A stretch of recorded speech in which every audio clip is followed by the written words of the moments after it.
There were once 10 young men, working night shifts in a modest BPO office tucked away in the chaos of a city that never truly slept. They were the kind of people society often overlooked, voices behind the headset, serving foreign customers with tired smiles, barely scraping by to send money home or survive another month. Each had their own burden, but one thing connected them all: the quiet ache of something missing, something that the salary and the promotions could never fill. Among them was Samir, a quiet soul with eyes that always looked like they were searching for something beyond the screen. He had lost his mother to illness the year before, and with her had gone the warmth of home and the rhythm of prayer that used to echo from her lips every dawn. He hadn't prayed in months. Life had become a routine of punching in, surviving complaints, punching out. Nights bled into mornings, and in the hum of computers, their hearts had gone numb.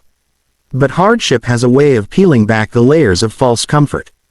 One night, the BPO was hit with a wave of terminations. Company downsizing. Out of the 10, 6 were let go. Samir was one of them. He walked out of the glass doors with his belongings in a box and a storm in his chest. Rent was due in 4 days. His younger sister's school fees were overdue. And he had nothing. That night, as he sat alone in the one-bedroom flat, he opened his mother's old Qur'an. The pages still smelled faintly of her perfume.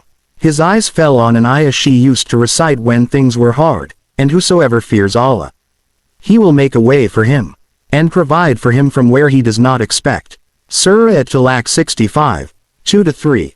He read it again, and somewhere between the silence and the tears, he fell into sujud for the first time in months.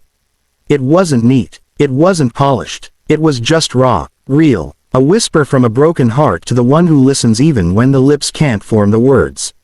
The next morning, he woke with no job, but with a strange sense of clarity.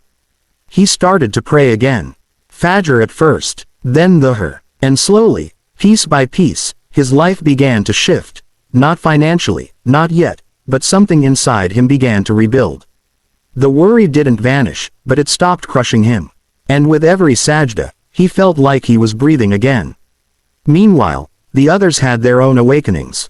One of them, Imran, whose father had cancer, started making heartfelt duas during his smoke breaks instead of lighting another cigarette. Another, Faizan, who was drowning in depression, found peace in the remembrance of Allah after stumbling across a YouTube lecture during a sleepless night. They began to talk among themselves. Conversations shifted from politics and cricket to questions like, "Do you feel calmer when you pray?" Or, "Did you ever cry in sujud?" Without planning it, they started praying together. In the quietest corner of the office, on their breaks, even if it was just 2 rakat. Slowly, Baraka began to descend.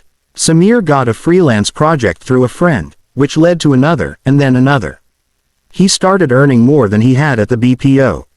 But the difference was this time, he gave in secret. He helped Imran with his father's hospital bills. He bought school supplies for Faizan's younger brother.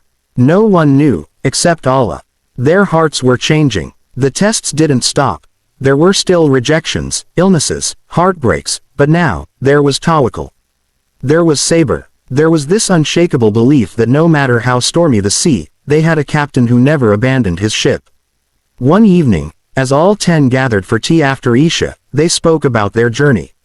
How rock bottom became their turning point. How the loss of a job became the gateway to finding Allah. Again, they weren't just call center agents anymore. They were brothers in faith, warriors of dua, and in their shared pain, they had found purpose. Samir, looking out at the city lights, whispered with tears in his eyes, "We thought we lost everything. But we gained the one who is everything." And in that moment, there was silence. The kind that hums with peace. The kind that only descends when hearts truly remember their Lord.